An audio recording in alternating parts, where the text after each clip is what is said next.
आप देख रहे हैं यूनिवर्सल न्यूज टुडे। जन कह रहे थे कि माँ बाप में क्या फर्क, दोनों बराबर है, माँ बाप भी बराबर। हमने कहा ये शब्द ही अंतर बताते।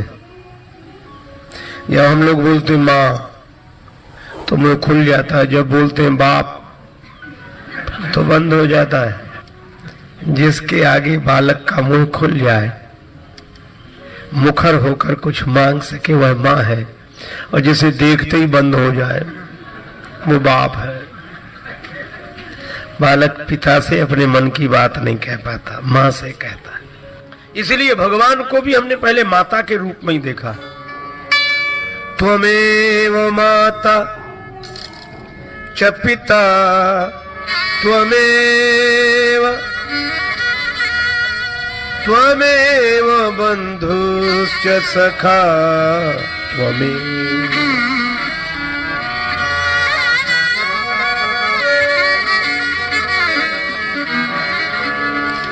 अब भगवान से पूछा गया कि हमने आपको माता कहा, पिता कहा, बंधु कहा, सखा कहा, आपको इन सब संबोधनों में कौन सा अच्छा लगा? भगवान बोले हमें तो एक ही संबोधन तुम्हारे द्वारा दिया गया अच्छा लगा, महतारी। तो भगवान को भी माँ के रूप में देखा है और भगवान ने ये संबंध स्वीकार किया। हमारे यहाँ माँ की बड़ी महिमा है और खासकर इस देश में भारतवर्ष की यही विशेषता है, मातृत्व प्रधान है।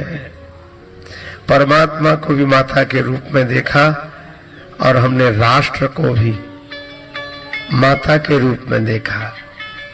यही देश है जहाँ गंगा माता, गौ माता, गायत्री माता, पृथ्वी माता के साथ साथ भारत माता की जय बोली जाती है। भारत को भी माता के रूप में देखा। दुनिया में और भी देश है, आपने कभी चीन माता की जय सुनी? जापान माता, पाकिस्तान माता, भारत माता। क्योंकि हमारी अपनी सोच है, माता की महिमा है। यहां तक कि आदि कवि महर्षि वाल्मीकि, ब्रह्मर्षि वाल्मीकि जी कहते हैं कि राम जी का चरित्र महान है, इसमें कोई संदेह नहीं, पर सीता यास चरितम महान। श्री सीता जी की महिमा राम जी से भी अधिक है। इस युग के अनोखे और अपने आप में अद्भुत संत स्वामी श्री विवेकानंद जी ने कहा था कि श्री राम जैसा आदर्श उपस्थित करने वाला कोई सदाचारी संस्कारवान व्यक्ति भले ही एक बार फिर जन्म ले भी ले, पर सीता ऐसी देवी का जन्म बार बार नहीं होता, बार बार स्थिर। राम जी की क्या महिमा है बताओ। एक कवि ने बड़ी अच्छी बात कही, लंका में सताते रहे क्रूर आतताई वृंद, श्री जानकी जी को लंका में सताते रहे क्रूर आतताई वृंद बाल, किंतु चिंता की कृपा की ना कृपान की। और राम जी गए थे वन एक बार जीवन में, किंतु वनवास गई दो दो बार जाने के। राम जी एक बार वन गए, इसलिए तो महिमा है। श्रीमद् भागवत में कहा, त्यक्त्वा सुदुस्तेज सुरेप्सित राज्य लक्ष्मीम धर्मिष्ठ आर्य वचसा यदगादरण्यम माया मृगम दयितेप्सित मन वधावद वंदे महापुरुष ते चरणारविंद। एक बार ही तो गए, पर जानकी जी दो दो बार। और दूसरी बार वाल्मीकि जी के आश्रम में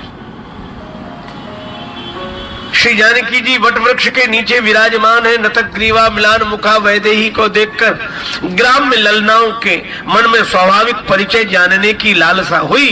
वे श्री जानकी जी के पास पहुंची। अरे इन्हें तो पहले भी देखा है, ये वही तो नहीं जो पति देवर के साथ इसी मार्ग से वन गई थी। क्या इस बेचारी का वनवास अभी तक पूरा नहीं हुआ? परिचय पाने के बाद श्री जानकी जी के वन आने का कारण पूछने पर जब उन्हें ज्ञात हुआ कि श्री राम जी ने उनको वनवासिनी बना दिया है न्याय व्यवस्था के चलते, तो ग्राम में ललनाओं ने जो बात कही वो बड़ी अद्भुत है। कैसे के याद करी दुनिया किसी भक्त कवि ने भोजपुरी बोली में यह भावाभिव्यक्ति की है। कैसे के याद करी दुनिया जब राम ही लोक की लीक मिटई ले। राम जी ने लोक मर्यादा नहीं रखी और लोक लीक वही मिटाएंगे तो दुनिया उन्हें याद कैसे करेगी। श्री सीता जी ने कहा कि उन्होंने राजा का धर्म निभाया। देवियां बोली राजस धर्म निभैले भले रचिको नहीं दंपति प्रेम निभैले। राजा का धर्म तो निभा पर दाम्पत्य प्रेम का निर्वाह नहीं हुआ। क्यों?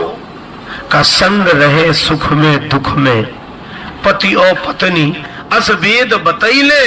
तो गड़बड़ी क्या हुई? वे ग्राम में ललनाएं बोली ये कि एक दिन राम जी को वनवास हुआ था, आपको नहीं। ओ बन गईले तो तू बन गईलू और तू बन आईलू तो वो काहे ना आईले। राम जी के वनवास में आप शामिल हो गई। अयोध्या की न्याय व्यवस्था ने राम जी को वन भेजा तो आप उनके वनवास में शामिल हो गई। और आज उसी अयोध्या की न्याय व्यवस्था ने जब आपको वन भेजा तो वो क्यों नहीं तो आपके वनवास में शामिल हुए। श्री जानकी जी के पास इसका कोई उत्तर नहीं था, पर माता वैदेही ने दोनों हाथ अपने कान पर रखे कि मैं श्री राम के विरुद्ध एक शब्द भी नहीं सुनूंगी। देवियां बोली विरोध तो हम भी नहीं कर रहे क्योंकि राम जी विरोध के लायक नहीं, महान है, उनकी अपनी मजबूरी, अपनी महानता। लेकिन जो लगा सो कहा। चलो वाल्मीकि जी से फैसला करा। महर्षि वाल्मीकि जी के पास गई। वाल्मीकि जी ने दोनों की बात सुनी तो बोले राम हो या रावण हो, बलि चाहे बामन हो, यश अपयश शेष जग में रहेंगे। और जब जब चर्चा चलेगी श्री राम जी की, सियाजू की महिमा में तृण के सम बहेंगे। आगे आगे राम सदा पीछे पीछे सिए चली। अब आगे आगे सिए राम पीछे ही रहेंगे। राम सीता कोई ना कहेगो, सब सीता राम सीता राम कहेंगे।